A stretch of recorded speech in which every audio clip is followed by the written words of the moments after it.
오늘은 주님의 감정 중에 화를 내시는 진노 하심에 대해 생각을 하겠습니다.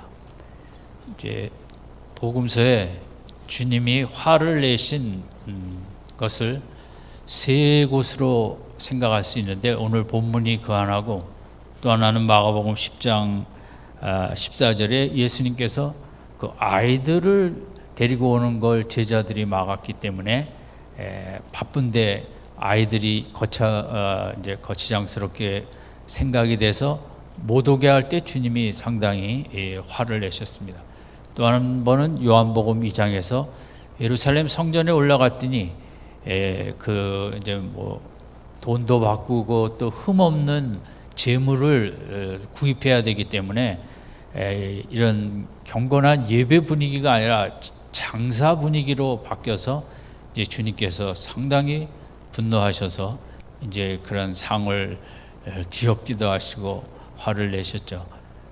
그런데 이 세 가지 경우 중에 이제 요한복음 2장은 분노에 대한 단어는 안 나와 있고 분노한 모습만 묘사가 되어 있고, 마가복음에서 화를 내실 때는 이제 분하시어 하는 화라는 단어를 쓰셨고, 오늘 본문도 예수님이 얼마나 화나셨는지 이 세 경우 중에 가장 화를 이제 크게 강하게 내신 것이 오늘 본문입니다. 왜냐하면 진노라는 단어는 이렇게 쉽게 사용하는 단어가 아니고, 성경에서도 마지막 심판에 하나님의 진노가 임하신다 할 때 사용하는 너무 강력한 의미를 갖고 있는 단어거든요. 그래서 보통 화를 내고 보통 분개하는 정도가 아니라 온 세상을 심판할 정도의 그런 강력한 분노가 오늘 본문에 나타난 진노하셨다는 그 의미가 되는데, 그러면 주님께서 이제 무엇에 대해서 그렇게 진노하셨는가? 우리가 어떤 사람을 파악할 때 무엇을 갖고 화를 내는가를 보면 그 사람을 파악할 수가 있죠. 그 사람의 성품과 가치관과 우선순위와 인생관을 저 사람이 화를 내는 걸 보면 알 수 있습니다. 제가 학창 시절 때는 이제 남자들은 같이 탁구를 친다든가 당구를 치면 알 수 있다. 쓸데없는 거에 화 많이 내는 그런 친구들이 있죠. 아무래도 사람이 조리구나 하는 걸 쓸데없이 분노와 화를 많이 내는 사람을 이제 파악할 수 있죠. 그런 것처럼 오늘 예수님께서 그렇게 진노하신 그 내용이 우리에게는 중요하죠. 왜냐하면 우리가 예수님의 감정을 생각하는 것은 예수님과 같은 감정을 우리가 향하는 게 중요하거든요. 예수님이 기뻐하셨던 것을 기뻐하고, 예수님이 슬퍼하셨던 것을 슬퍼하고, 예수님이 고독을 택했던 것처럼 우리도 고독을 택하고, 오늘 본문에서 예수님이 진노하신 것에 대해서 우리도 함께 진노하는 게 이게 마땅한 신앙생활이기 때문에 그것을 본문을 통해서 찾아보고자 합니다. 이 본문의 사건은 아까 읽은 대로 이제 안식일 날, 그것은 우리의 주일날에 해당합니다. 유대인은 그날에 이 손마른 자가 이제 회당회를 갔습니다. 그러니까 회당은 우리로 말하면 이제 예배당인데, 그래서 이제 안식일날 이 본문이 얘기하는 것은 이 손마른 자, 오른손이 말랐다는데, 이게 질병으로 해서 그랬는지 아니면 돌로 깨고 뭐 하는 공사가 많은 시절에 이렇게 일을 하다가 다쳤는지, 이 사람은 너무 오른손을 또 못 쓰게 됐으니까 당시 노동으로 살아가야 되는 고대 사회에서 얼마나 마음이 안타깝고 힘들었겠습니까? 그러니까 이 의술로도 고칠 수 없는 이 손마름을 갖고 힘들게 한평생을 살아가야 되는데, 이 사람이 그럼에도 불구하고 그 연약한 모습, 상처받은 그 모습, 어찌할 바 모르는 불구가 된 그 모습을 갖고 그날도 그는 회당에 예배드리러 나아갔다는 것입니다. 이것이 이 본문에서 우리들에게 얘기하고 있는 중요한 점은, 우리가 어떤 상처든 어떤 아픔이든 그걸 갖고 이제 예배로 하나님께 나아가는 게 중요하다는 거죠. 두 번째는 사람들의 그 따가운 시선에도 아랑곳 없이 그 예배당에 나갔다는 것입니다. 우리가 어떤 힘든 일을 당하면 괜히 마음이 이렇게 좁아지고 사람들 보기도 싫고 교회에 나가는 것도 주저할 때 할 수가 있죠. 그러나 이 사람은 그런 모습을 갖고 그 당시에는 사고가 났든 질병이 났든 다 뭔가 죄가 있어서 저렇게 어려움을 당한다고 비난하던 그런 시대였지만 이 사람은 개의치 않냐고 부끄러운 그 모습 그대로 하나님께 예배로 나아갔다는 거죠. 근데 그날따라 예수님께서 그 회당에 같이 참석하셨는데 이 사람을 이제 바리새인들이 안식일날 병 고치는 거 보려고 그 이제 기다리고 있는 예수님을 공경에 빠뜨리려고 하는 중에 예수님은 이 사람을 가운데 나와 서라 그랬습니다.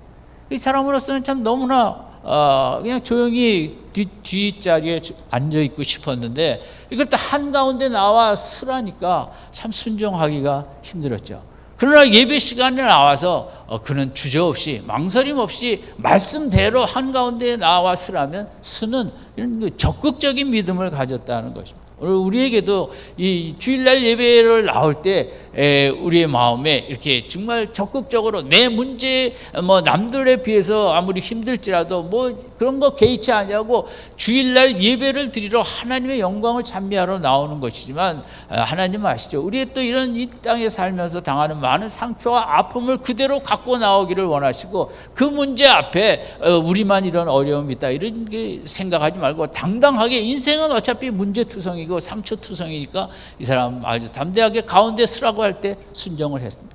그다음에 주님께서 다섯 번째 네 손을 내밀라 그랬습니다.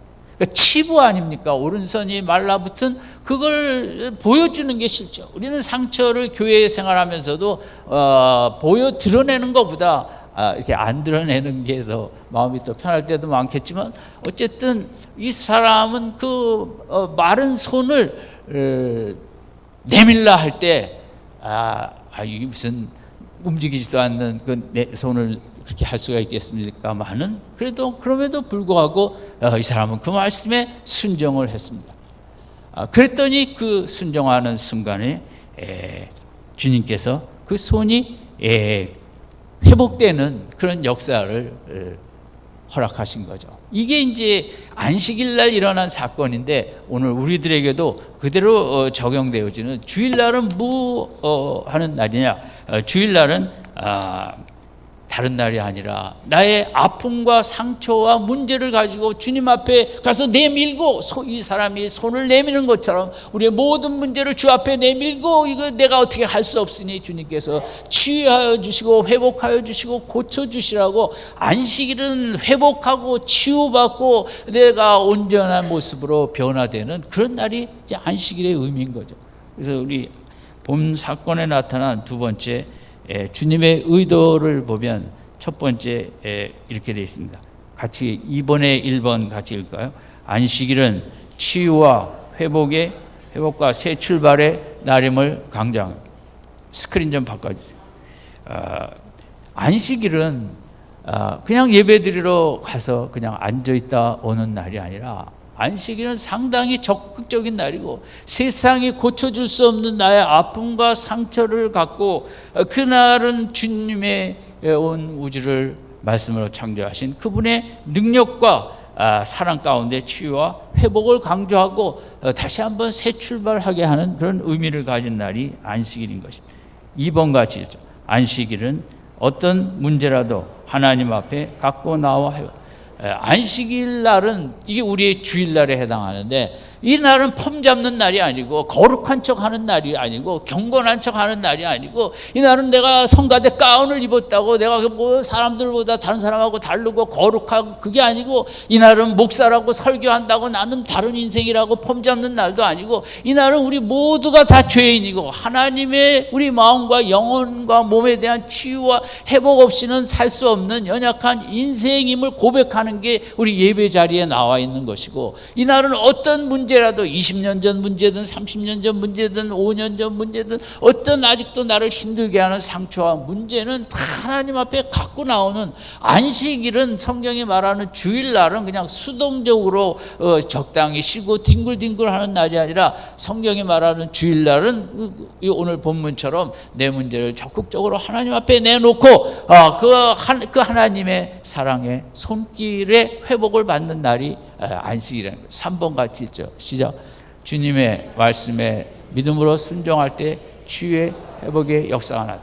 안식일 날은 그냥 예배 자리에 앉아 있는 것만으로 치유와 회복이 되는 것은 아니고, 어떤 성가대 찬양의 그 가사의 한 마디라든, 목사의 설교의 어떤 말이든, 성경 말씀의 어떤 본문의 어떤 한 말씀이든, 그 말씀을 믿음으로 순종할 때, 정말 하나님 제가 이 말씀을 꼭 믿겠습니다, 이 말씀을 믿게 해달라고 간절한 마음으로 그 말씀을 받아들일 때 거기에 치유와 회복의 역사가 나타나는 것이 이제 오늘 본문이거든요. 이 사람이 무슨 가운데 서라는 말도 순종하지 않고, 손을 내밀라는 말도 손을 내가 어떻게 내밀 수도 없는 손을 내밀라고 하나 하지 않고, 거기에 적극적으로 예수님의 말씀에 적극적으로 붙잡고 순종할 때 치유와 회복의 역사가 나타났거든요. 우리도 마찬가지입니다. 오늘 예배 시간뿐만 아니라 안식일은 말씀을 붙잡는 날인 것입니다. 내가 하나님의 말씀을 꽉 붙잡고 이 말씀대로 내가 회복되기를 원한다고 우리가 믿음으로 나아갈 때 순종의 역사가 4번 같이 있죠. 안식일은 소극적, 수동적으로 아무것도 하지 않는 날입니다. 우리가 주일날 하면 쉬는 날. 주의 날은 이제 구약의 안식일이 신약의 주의 날로 바뀌지 않았습니까? 그래서 주께서 죄를 이기시고 사망 권세를 이기시고 부활하신 그 주님의 부활을 기뻐하고 축하하는 날이 주일날인 것입니다. 이 주일날은 그냥 예배만 갔다 오고 그 다음에 아무것도 안 하는 날이 아니라, 이 주일날은 예배 시간이든 다시 집에 돌아가셨어도 주일날은 어떻게 해서든지 하나님을 생각하고 하나님의 말씀을 기억하고 하나님의 말씀을 붙잡고, 주일날만큼은 특별히 내면적인 회복과 치유를 위하여 하루 종일 하나님의 사랑으로 가득 채우고 하나님의 은혜로, 하나님의 소망으로 가득 채우는, 성경이 말하는 주일날의 개념은 그게 상당히 분주합니다. 바쁩니다. 가만히 있지만 그 속에 그 말씀으로 가득 채우는 주일날은 어떤 면에서 영혼이 아주 분주하게 움직이면서 하나님의 말씀으로 채우고 소망을 얻고, 하나님의 말씀으로 사랑으로 채우면서 외롭고 남들에게 상처받았던 것을 치유하고 회복하는, 성경이 말하는 주일날은 상당히 우리가 좀 더 액티브하고 능동적이고 어떤 면에서 공격적이고 이렇게 활동이 있는 게 주일날의 계명이죠. 5번째 같이 있죠. 안식일은 적극적인 믿음으로 말씀을 왜냐하면 영혼은 말씀을 먹지 않으면 영혼이 힘을 얻을 수가 없어요. 몸은 좋은 음식을 먹으면 힘을 얻겠죠. 우리 영혼은 세상 것으로는 영혼이 배부를 수도 없고 힘을 얻을 수도 없고, 우리 영혼은 하나님의 그 능력의 말씀을 받아들여야만, 그 말씀을 먹어야만 힘을 낼 수 있는 것이기 때문에 안식일은 그 부분에 대해서 우리가 적극적으로 하는 거죠.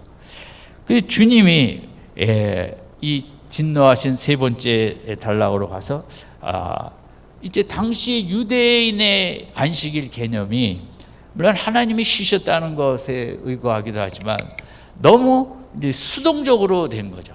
아무것도 하지 말고, 그날은 밥도 하지 말고, 그날은 침도 뱉지 말고, 그날은 일정한 거리를 넘어서 멀리 가지도 말고. 여러분들이 들으신 대로 유대인은 이 안식일에 대한 법을 성경에 의거한 것도 있고, 그들의 전통과 관습으로 만드는 안식일에 많은 법을 만들어냈는데, 규칙들을, 그거의 핵심은 자우지간 가만히 있는 것입니다. 이것은 하나님의 의도가 아닙니다.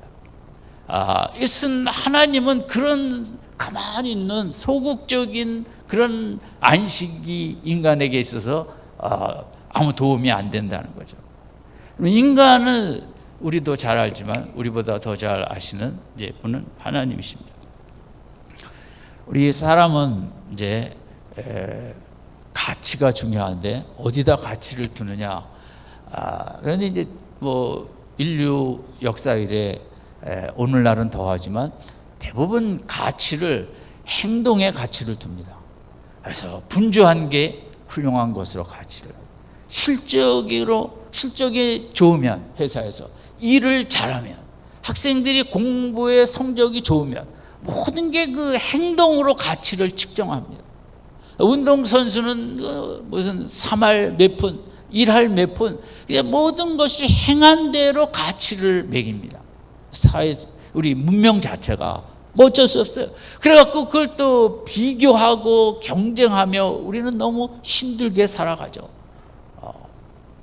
그래서 인간은 직장에 가도, 학교에 가도, 심지어 교회를 가도 얼마만큼 봉사를 했느냐 하는 어떤 행동의 가치를 두고 내가 이만큼 교회를 위해서 일했는데 왜 안 알아주냐, 이건 또 행동 가치에 의거한 평가를 하기 때문에 이제 그런 말들을 할 수 있는 거예요. 근데 하나님께서는, 성경의 하나님은 추워도 행동의 가치로 우리를 평가하지 않습니다. 우리는 존재 가치로 귀하게 여깁니다. 왜냐하면 인간 그 자체가 너무 존귀하고 귀한 존재라는 거예요. 여러분, 호랑이를 우리가 뭐 귀하게 여기죠. 용맹스럽고, 호랑이가 나한테 해준 게 아무것도 없지만 그 호랑이 존재라는 것에 대해서 귀하게 여기고, 멸종되는 것에 대해서 안타까이 여기고, 그 존재에 대해서 그냥 가치를 부여하는 거죠. 그러나 우리가 바퀴벌레, 물론 요즘은 바퀴벌레가 집에 아직도 있는 분도 있을지 모르지만 그것은 듣기만 해도 존재 그 자체에 대해서 우리가 거부감을 갖는 거죠.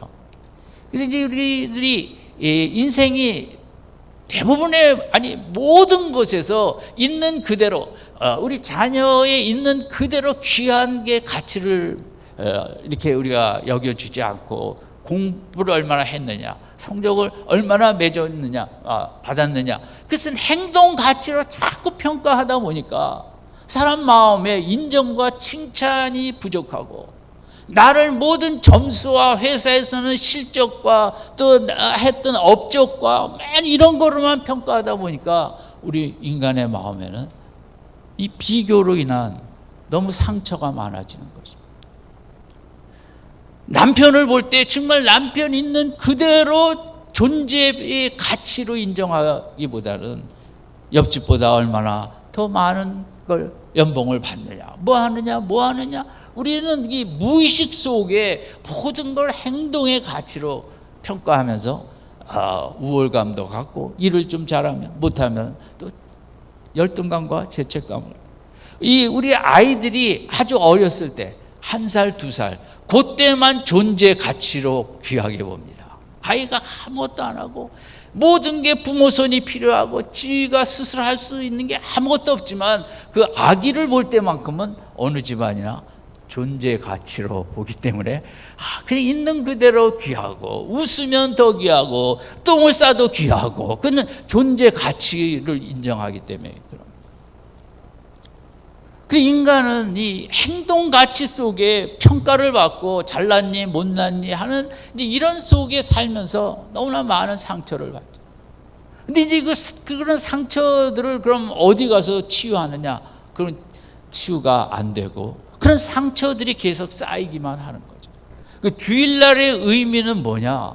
근데 주일날만이라도 하나님 앞에 나와 특별히 세상에서 받은 그 상처들, 마음의 아픔들, 무시당하고 또 일 못한다고 박대당하고 점수 나쁘다고 부모로부터 그런 이런저런 그 많은 상처투성이 인생들이 세상에서는 뭐 그것을 치유할 것이 없다. 기껏해야 술집이든, 물론 템플스테이 가서 치유도 할 수 있지만 그것은 어떤 면에서는 소극적인 면이고, 하나님께서는 주일날 그 모든 상처를 다 갖고 나에게 나오라. 그래서 이 손 마른 자가 손을 내밀라 할 때 오른손을 꽉 내미는 것처럼 우리의 모든 아픔과 상처와 고통들을 하나님 앞에 있는 그대로 힘있게 내밀어 하나님께서 내가 다 그것을 씻어주고 치유하고 회복하게 해주리라. 그래서 만들어져 있는 것이 주님의 주일날이고 구약에서는 안식일인 것입니다.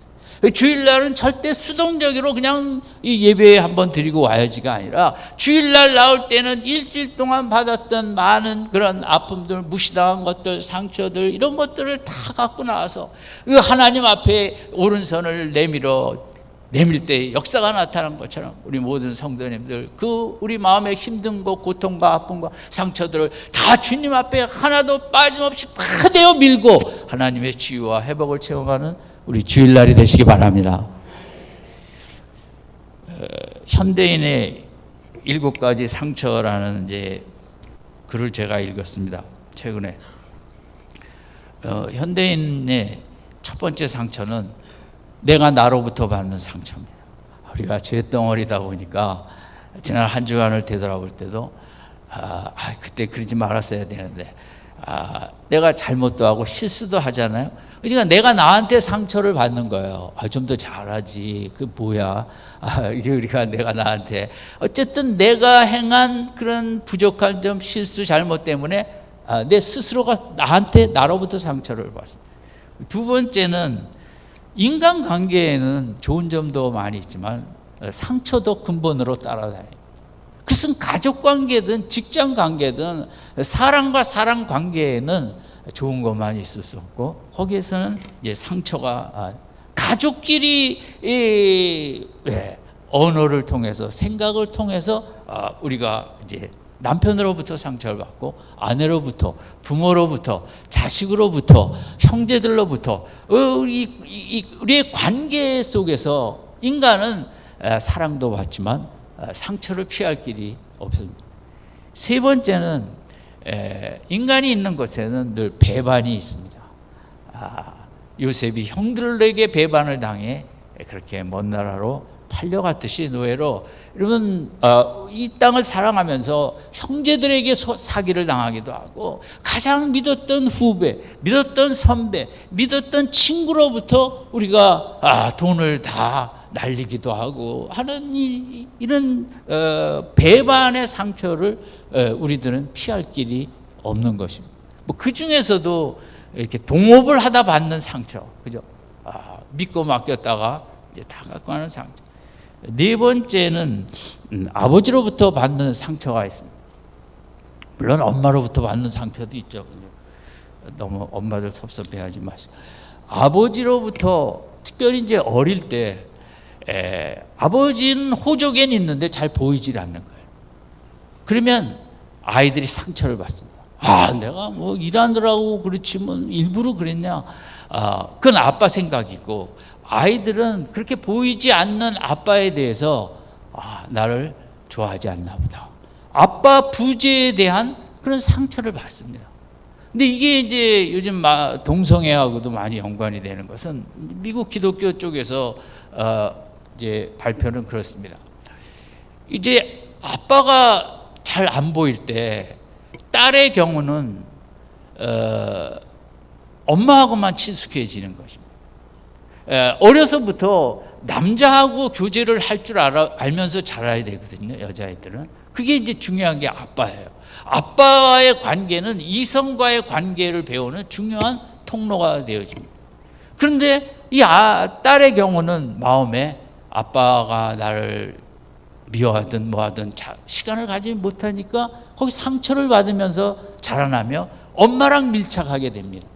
그러다 보면 이제 사회가 부추기는 문화와 또 친구의 영향도 있고 또 어떤 소극적인 성격이었다면 더구나 이 아빠의 부재는 이 딸이 동성애 쪽으로 가게 하는데 중요한 역할을 하게 됩니다. 이것이 이제 연구 결과로 나옵니다. 남자의 경우는 아빠와 어려서부터 남자 대 남자의 이런 좋은 관계를 맺으면서 뭐 레슬링도 하고 뭣도 하고 이렇게 활동적으로 자라야 되는데 아빠가 안 보이는 것입니다. 상처를 받습니다. 그 상처가 자라나면서 이성과의 관계 쪽이 아닌 남자 대 남자 쪽으로 기울기가 쉬운 것입니다. 아까처럼. 그래서 동성애는 이제 동성애를 옹호하고 자기 주장을 이게 맞다고 하는 사람은 다 DNA의 문제다, 선천적인 문제다라고 하지만 심리학적으로 볼 때는 후천적인 여러 가지 요인이 있지만 그 중에 아빠가 지대한 영향을 미치는 것입니다. 그래서 동성애를 우리가 너무 그 부분에 대해서 안타깝게 여기고 불쌍하게 여기고 그것이 어릴 때 상처로부터 아빠 부재라는 상처로부터 하나하나씩 쌓이다가 그렇게 될 수 있다는 것에 또 우리가 잊지를 말아야 되죠. 그리고 딱하게 여기고 제가 한번 공부를 잘했나 물어봅니다. 동성애는 선천성입니까? 후천성입니까? 이거 뭔지 몰라요. 선천성과 후천성의 의미를 몰라서 그러는 것 같아요. 선천적이라는 것은 인간 속에 그런 요소가 다 있다는 거죠. 그게 동성애적인 그런 성향이 갖고 있기 때문에 그렇게 된다는 게 그 선천성의 사람들의 얘기죠. 일반 사람들이 다 그쪽으로 가는 거죠. 이건 내 잘못이 아니라 내 속에 선천적으로 그런 요소가 있다는 거죠. 기독교적으로 볼 때는 선천성이 아니라 후천성이라는 거죠. 그런 아빠의 부재든 어려서부터 상처들이 쌓이다 보니까 그런 이성관계에 대한 원활한 게 잘 안 돼갖고 그쪽으로 가는. 이제 다시 한번 시험을 봅니다. 동성애는 선천성입니까? 후천성입니까? 확실하게 좀 해요. 그거 모르면 세상 논리에 끌려가는 거죠. 그렇게 태어났대는데 뭐 그거 갖고 그러냐고. 따라합시다. 동성애는 선천성이 아니라 후천성이다. 다 상처를 받는 거야. 내가 얼마나 잘해주는데 많이 장난감 사주고 학원 보내고 뭐하고 그러나 아이의 마음에는 그것이 상처로 남는 거야. 이걸 어떻게 교회가 이제 그 하나님만이 하셨어요. 다섯 번째는 갑작스러운 사고와 질병으로 가족들이 세상을 떠나기도 하고 쓰러지기도 하는 이 세상이 주는 그 상처들이 있는 거죠. 얼마나 그 가족들은 힘들겠습니까? 또 세월호 상처, 사회가 주는 상처들이 많이 있죠. 여러분 지난주에도 그 결혼 반지 찾으러 갔다 오다가 그 결혼할 여인이 그 건물 해체하는데 관리가 소홀했나 보죠. 그 깔려 목숨을 잃었잖아요. 얼마나 우리가 상처받습니다. 좀 어떤 버스 운전사는 아침 첫 차를 모는데 술 냄새를 가득 풍기고 하다가 이렇게 구속된 사람들. 세상은 끊임없는 상처. 상처가 북쪽에서도 맨날 그냥 상처를 주더니 이제는 일본까지 겹쳐 나와갖고 같이 상처를. 그러면 이 하나님이 주일날을 만드신 게 그냥 주일날 쉬어라가 아니죠. 여섯 번째는 교회 상처가 있습니다. 여러분 교회 다니면 좋을 거지만 또 교회도 상처가 많습니다. 교회는 천사가 모인 것이 절대 아닙니다. 교회는 다 죄인들이 모였기 때문에 상처를 안 주는 게 이상한 것입니다. 교회를 다니는 목적 중에 중요한 건 상처받으러 다니는 것입니다. 왜냐하면 상처받으면서 크니까요. 일곱 번째는 이제 엄마의 상처입니다. 엄마가 너무 어려서부터 그냥 완벽을 요구하고 점수를 요구하고 엄마의 대리 만족을 위해서 내가 못한 거 너는 잘해야지 하면서 크게 상처들이 우리 속에 있다는 거예요. 그래서 이제 이런 것, 이러면 나는 상처가 없는데 그 사람이 이제 제일 상처 많은 사람이에요. 상처 없는 척 하는 사람은 그대로 쌓여 있습니다. 그래서 어느 날 순간이 올 때 꽉 폭발을 하거나 좀 심한 우울증과 대부분 정신병으로 하는 것은 그만큼 쌓여 있는 것입니다.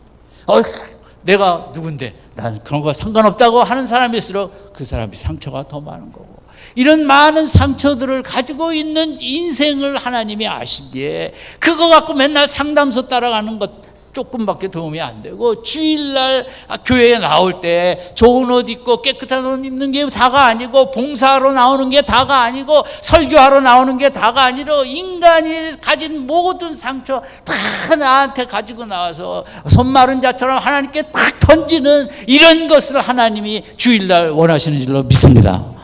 주일날 뭐 거룩한 척하고 건건한 척하고 가운 입고 폼 잡고 그건 아닌 거죠. 죄인들이 그저 마음에 가득한 남편 상처, 아내 상처, 부모 상처, 자식 상처, 사회 상처, 교회 상처, 세상 상처 그 갖고 그걸 그대로 놔두면 다 병에 걸리는. 그걸 갖고 하나님 앞에 갖고 나와라. 주일날 그러면서 예배 시간뿐만 아니라 집에 돌아가서도 그 말씀을 계속 묵상하면서 상처를 다 내어 쫓고 상처를 치유하고 주일날 다 정결하게 하고 말씀과 사랑과 능력으로 채우고 무장하여 다음 한 주일 나가 승리할 수 있도록 준비하는 날이 주일날인 줄로 믿습니다. 주님이 왜 진노하셨나? 인간다운 삶을 살지 않으니까 진노하는 거죠. 주일날을 그저 대충 지내고 주일날은 교회 갔다 오면 끝이고 이런 식으로 하니까 맨 상처만 받는 거죠. 교회 갔더니 아니 교회 상처받으러 다닌다니까. 어떤 분은 그냥 나 그게 못 다니겠다 상처받아서. 그게 아니죠. 그건 어쨌든 이 모든 게 주님이 원하시는 것은 주일날 좀 더 적극적이고 주일날 공격적이고 주일날 능동적이고 활기와 하나님의 사랑과 말씀으로 가득 채우는 그런 주일날을 영원히 분주한, 그래서 나를 새롭게 무장시키고 새 출발하는 그런 영광의 날, 그런 주일날을 안 하고 가만히 있고 그냥 엎치락뒤치락 하고 그냥 누워있고, 여러분 이것에 대한 하나님 주님의 분노가 아니라 진노하심입니다. 왜냐하면 그 인간다운 삶을 살 수가 없거든요. 일주일에 하루는 다 그것을 치유받고 다 내어뱉고 쫓고 회복하고 깨끗하게 돼야 되는데 그것도 안 한 채 증승승부하다 상처 가득한 채 월요일 날을 맞이해서 또 나가 상처받고, 그럼 뭐가 되겠습니까? 인간이 망가지는 일밖에 없죠. 아무쪼록 주님이 마지막 6절에 있죠. 5절에 진노하심으로 저희를 둘러보시고, 안식일날 적극적인 선을 행하는 게 안식일이고 주일날이지, 안식일날 폼 잡는 날도 아니고 빈둥빈둥 되는 날도 아니고, 여러분 교회 예배를 떠나서도 댁에 돌아가신 후 오늘 하루라는 시간 속에 소극적으로 지내지 마시고 습속을 거닐든 어디를 하든 오늘 하루만은 주님 생각하고 십자가 생각하고 내 속에 하늘의 신령한 은혜들로 가득 채우는 영광의 주일날 되시기 바랍니다. 주님 그런 거 안 하시면 너무 화내시고, 인생다운 인생을 살 길이 없는데 그렇게 안 하면 아무쪼록 성경이 말하는, 오늘 본문이 말하는 주님의 그 안식 개념일, 안식일 주일날 개념을 우리가 잘 마음속에 담고 주일날마다 새로워지고 새 출발하고 마음을 다 비우고 은혜로 가득 채우고, 한 주일 나가 또 상처받았지만 주일날 와서 다 씻고 또 거듭 나가 승리하고, 상처가 있으면 주일날 교회 와서 다 해결하고 예수님이 원하시는 복된 믿음 생활 하시기를 주님의 이름으로 축원드립니다. 기도하겠습니다.